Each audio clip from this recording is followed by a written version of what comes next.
Hi, I'm Melvin Carter, and I'm really excited to participate in this digital mayoral forum.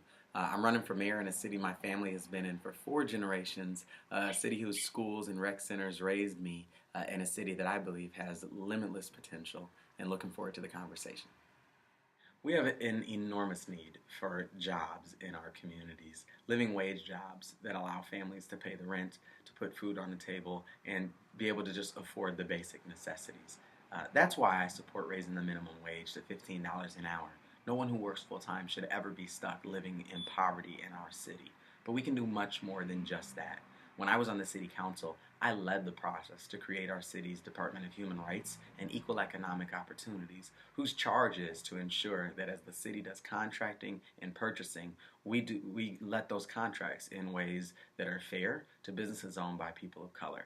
That's very critical, and that work has resulted in millions of dollars of new business opportunity for businesses owned by people of color. We'll continue to invest and build on that work as we build more jobs and raise the minimum wage and increase business opportunities in our city. I think we'll find a set of unique opportunities, specifically within our cultural economic corridors, and I will look forward to investing in those as well.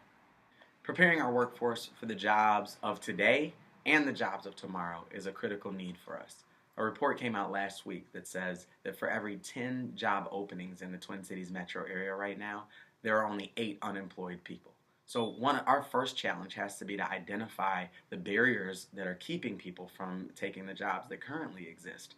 That's why our campaign is really built around educational opportunity, around transportation so that people can get around, and around early childhood childcare opportunities so that that is not a barrier to employment as well.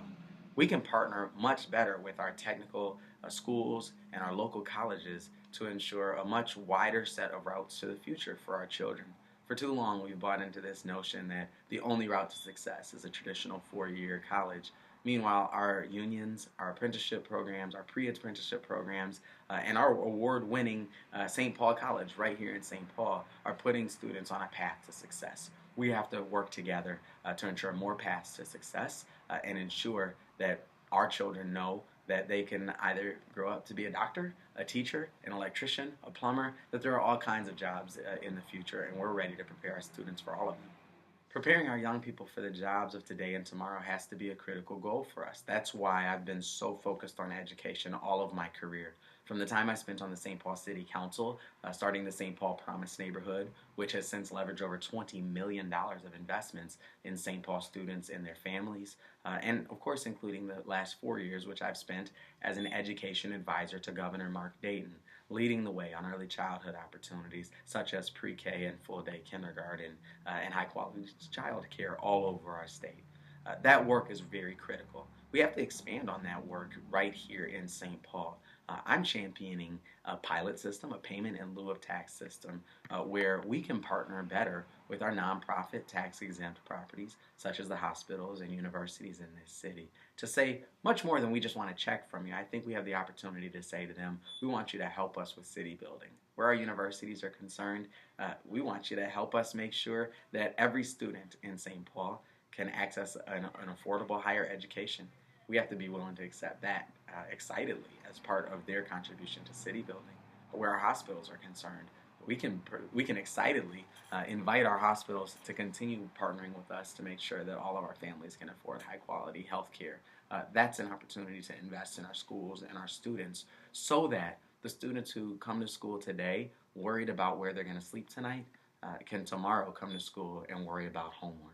I'm excited to continue those types of partnerships that I started when I was on the city council. I'm excited to raise the minimum wage so that work truly pays in this city. And I'm excited to go to work helping to eliminate the disparities so that no one who wants to work faces those life barriers that keep it in the way.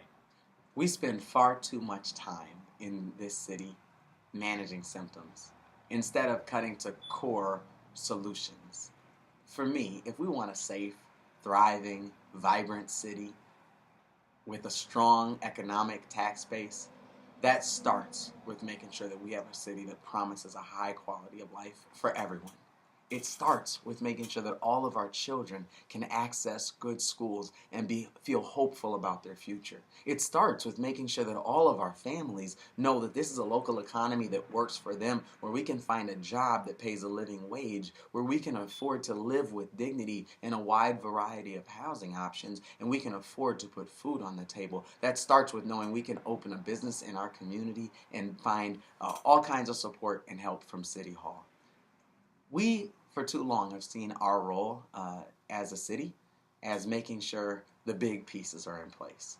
If people are doing business, if people are working, if businesses work well, then our economic strategies have succeeded. We haven't gone the next step to say we need to partner with families to make sure that our families are financially stable.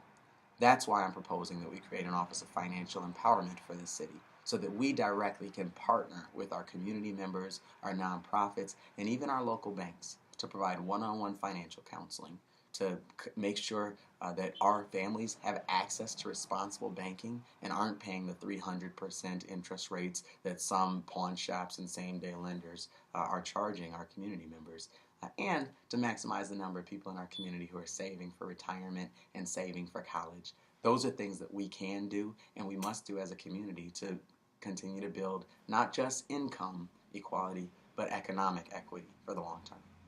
When we invest in education and job creation in this city and work to raise the minimum wage, we're focusing on income inequality. But dismantling the structural inequities and building true community wealth requires a vision for asset building for our whole city and financial empowerment for all our neighborhoods.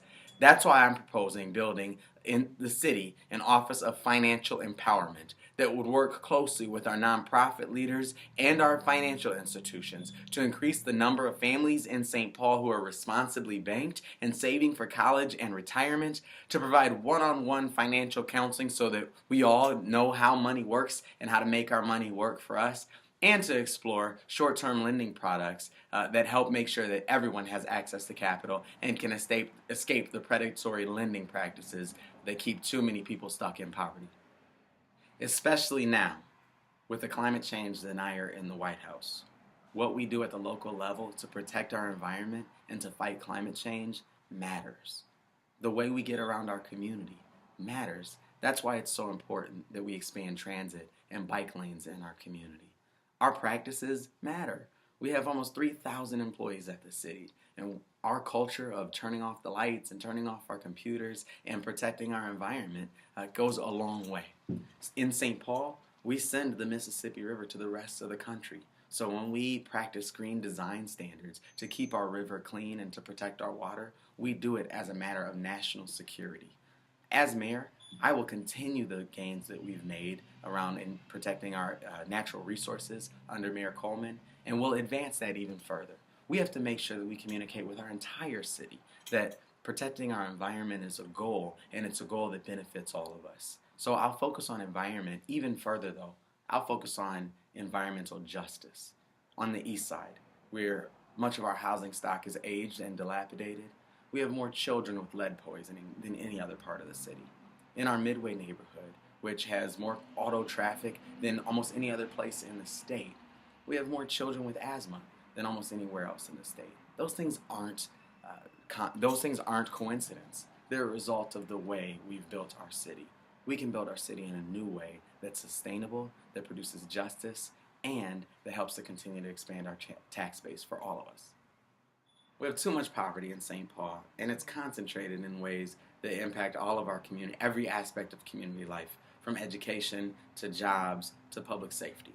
There are folks who say the way we ought to address our lowest income neighborhoods is by flooding them with more police so that we can keep them safe. But you know what? Those public safety concerns, they track the areas where we've invested the least, where we've cut library and recreation centers the most. This is a matter of priorities. If we want safe communities, if we want promising communities, we have to invest in the neighborhood resources that connect people to opportunity.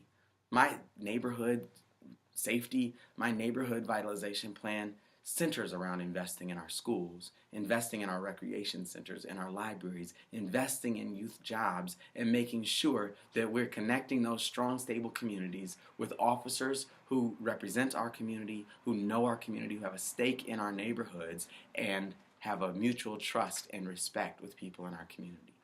If our entire strategy is just investing in more police, we'll be missing the opportunity to build trust. We'll be missing the opportunity to connect people with opportunity.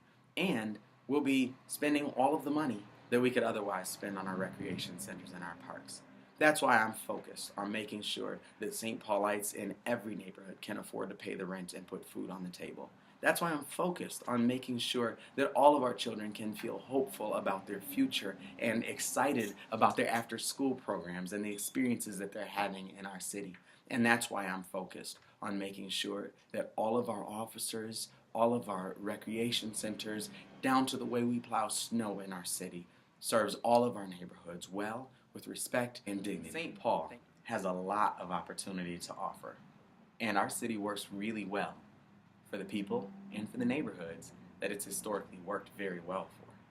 The challenge is that too many people, too many families, too many businesses, too many whole neighborhoods have been left and locked out of our city's promise and opportunity. That has to change in order for our city to be, together, the greatest, brightest, most promising city that we can be. We have to know that nobody is here struggling by themselves. That starts with making sure that the economic opportunity that City Hall provides is done in a way that is fair and equitable. When I was on the City Council, I led the process to create the city's Department of Human Rights and Equal Economic Opportunity to make sure that the contracting, the lending, the purchasing that we do from City Hall is fair and equitable to all of our neighborhoods. That has to extend to our hiring.